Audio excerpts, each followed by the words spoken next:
first of the Vonnegut lectures, of which there are three. And I'm going to preface this one, or start this one. You can see it has these 6 parts. The first section is True War Stories, which is going to be familiar, obviously, from last week when we were doing O'Brien. And I'm just going to give you a little bit of background here. I'm going to, because Kurt Vonnegut was an infantry scout during World War II. Infantry scout is a very dangerous job. Infantry is a very dangerous job. A scout is somebody who goes ahead, typically is sent ahead with usually a small squad. And what happens to Vonnegut also actually happens to Billy, which is that he's caught in the Battle of the Bulge, which is the last major German offensive of World War II. And it seriously looks as though it's going to potentially reverse the course of the war. But, and so you'll see by this next slide, I'm going to show you here, what the Bulge looks like. And it is this, there was this massive offensive where the Germans basically hid in the forest and then pushed a very fast moving all-out offensive with everything they had left, basically, through the forest, and pushed the Allied line back into France and out of Germany, because the Allies were about to move into Germany. And this resulted in this huge bulge in the line. So the Allied line, which had been holding up until this point, and the Allies had been about to cross into Germany and about to move on Berlin, and this was going to be the last part of the war, was interrupted basically by this absolute sort of last stage assault. And the Germans were desperate, and they put their peak troops, the SS, and other troops in the very front, at the tip of the spear, as they say, and that produced this incredible surge. I have a simpler map for you here. What happened, because the line bulged so badly, is that the people who were trapped behind it were suddenly taken prisoner, basically, by the Germans. And so all over what was now essentially German territory for a while, because it would take a while, the Allies would eventually push the line back, and then they would go on, and they would meet the Russians in Berlin. But what happened was that the people who got stuck or got caught behind the line, and who were suddenly facing overwhelming numbers of German troops who were well armed and enraged, basically, or desperate, was that they surrendered. And so thousands of men surrendered, or were ordered to surrender, and they were then picked up and transported into Germany for basically this last winter of the war. And it was a grievous winter. It was very cold. It was colder than normal, and many died. And they put the Allied prisoners of war on these transport trains, and they didn't send them to the death camps, because you're not supposed to kill prisoners of war, and that's still actually held at this point. But they did put them in internment camps, or prisoner of war camps, in Germany. And this is how Vonnegut comes to be. He's sent into, basically internally, he's sent into Germany, as the number of the troops are. And he specifically lands up in Dresden, which is this very famous city. And I gather it was a beautiful city. It was a Gothic city. So it's built of old stone, and had these incredible gargoyles and all this amazing art. And it's sort of the same kind of era of art, sort of, as as Notre Dame, the cathedral that caught on fire in France, in Paris, a couple of years ago, and which is considered to be a world treasure, basically, because these they're irreplaceable, basically, treasures of artwork and collections of art. The buildings themselves are pieces of art. While he was in Dresden, which was this beautiful city, it so happened that the Allies were firebombing or were bombing the German cities, and they came, which I will talk about, and we will be talking about for the next couple of days.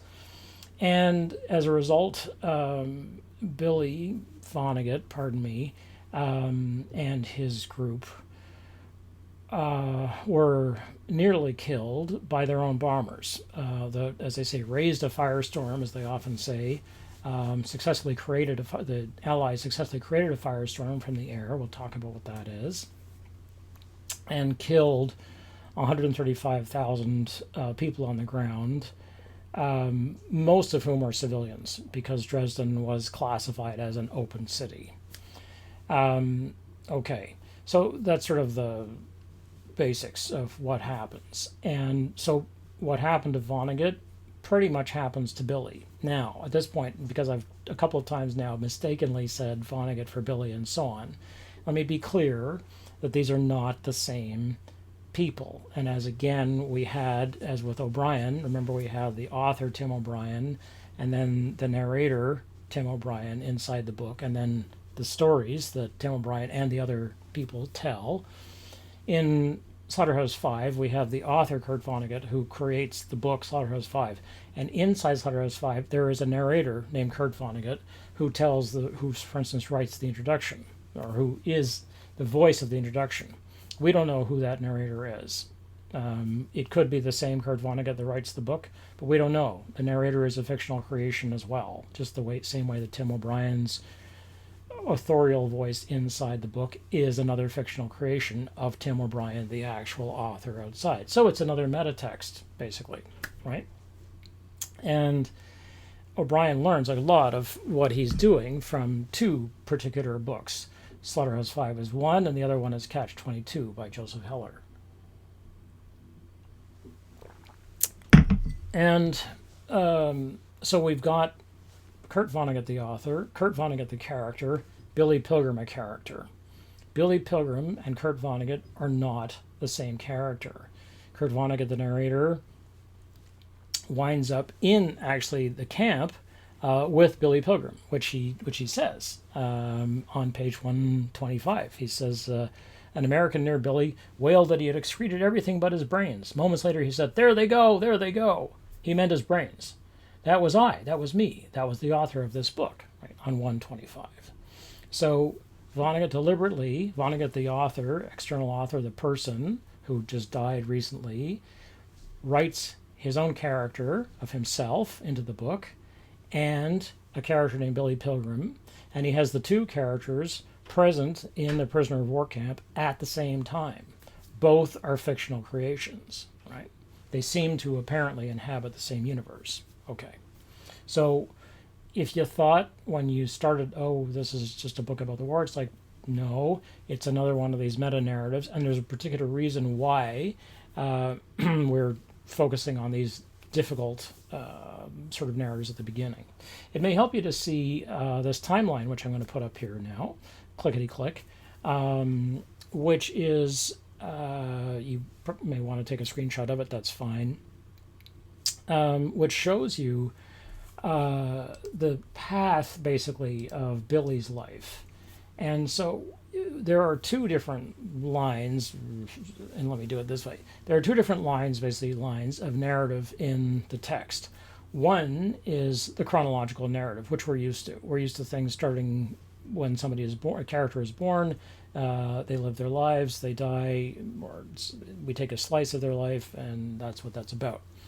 But in this, okay, so that's one case. The other case is that you're presented with different events in the character's life, and then you have to figure out which comes first. You're like, oh yeah, okay, this comes before that, and so on. So if we try to put the Tim O'Brien character's story on a timeline, we probably could. I mean, we could say, well, actually we could. We could say that the early stories have to do with his friend when he is a child, And then we have the story of him on the Rainy River where he's been drafted and he's not sure whether he's going to go. And then we have the early stories of him in Vietnam, and then we have the story where he kills a man, and so on. And then we have the stories where he gets home, and so we could organize some kind of rough chronological narrative, because he also has his character say, 40, well, there's 20.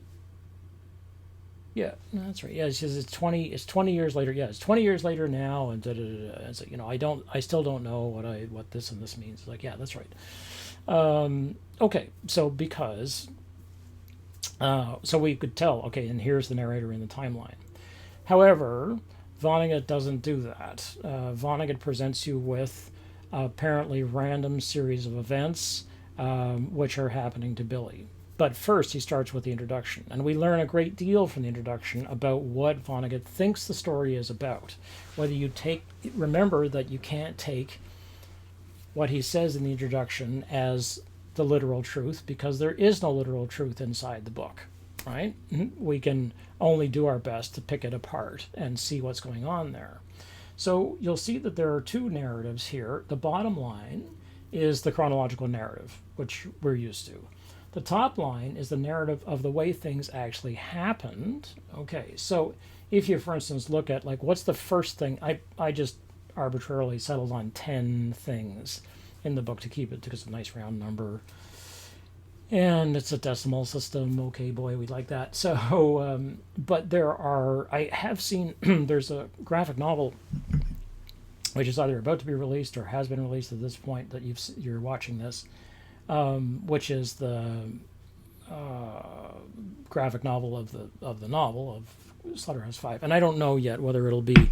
I haven't seen it, so I don't know whether it's any good. I mean, it looks decent from the few pages I've seen in preview, but there is a very detailed timeline. Probably too detailed for our purposes. You just need to get the point that Billy is, as Vonnegut says, unstuck in time and moving back and forth in time. Okay, so if we look at this list, then you'll see the number 1 is by the date 1970, which is when Billy is writing the letters. So here he is in Ilium, which is really Troy, New York. Ilium is the actual name for Troy. It's the Greek. The Greek for Troy is Ilium. So the Iliad is the story of this war at Troy,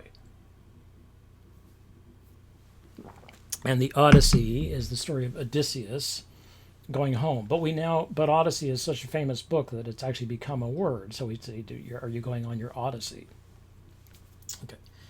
Doesn't it mean anything? It doesn't have anything to do with whether it's weird or not. It has to do with whether it's about Odysseus, who is a Greek hero and king.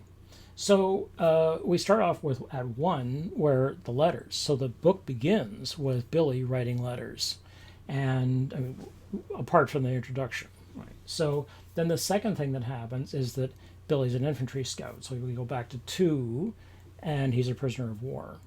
Then we jump ahead to the Tralfamadorian hijack in 1967, where he's taken to Tralfamador, and as a result, Vonnegut will use Tralfamador as a sort of litmus test, that is, as a sort of measure of how sane are we, because the Tralfamadorians seem to be very sane.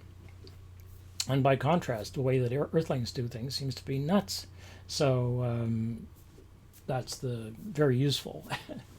And so that's number 3. Then we come back where Billy is in the hospital because he's had one of his a number of nervous breakdowns. It's after the war in 1948. He then is an optometrist in Ilium for an unspecified length of time, roughly 15 or 17 years, enough for Robert to grow up and eventually go to Vietnam, right? Which is what's going to happen. Then there's the plane crash in 1968. That's number 6, and Valencia dies as she's driving across the country, and it's scene is very well done in the film. The film is actually very good. It's George Roy Hill directed it, and it's very beautifully done. And then it's sort of 1969, roughly, I'm guessing. Could be 68 still, but Billy at this point is sort of mourning the death of Valencia, who he's grown attached to, even though he didn't really choose to marry her. He's sort of like just as fated to marry. This is how things are going to go. He's going to marry Valencia. And so Robert goes to Vietnam. And that's the end of that, basically. We don't know what happens to Robert. That's 7. Then Billy dies.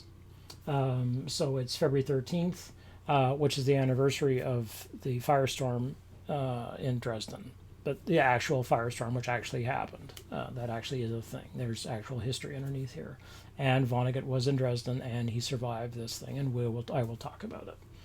Okay, so then Billy dies, and then he goes back after his death and to number 9, which is 1945, February 13th, and this is the day where arguably he is born, essentially, where the Billy Pilgrim that we know becomes a pilgrim. He starts to travel in time, and he comes unstuck in time because of this terrible trauma, not only of the bombing and of surviving the bombing, but also of seeing what happens as they survive the days afterward when they get out into Dresden and it's a ruin.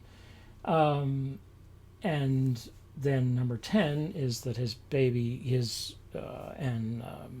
Montana Wild Hack's baby is born on Tralfamadore. And so we end with the birth of a child on page 71, in 1971. However, the real ending is that we then find Billy at the very end of the war, and he's in a wagon, and a bird sings to him and says "Pooty wheat," and in other words, there's this sort of, it's a typical postmodern ending.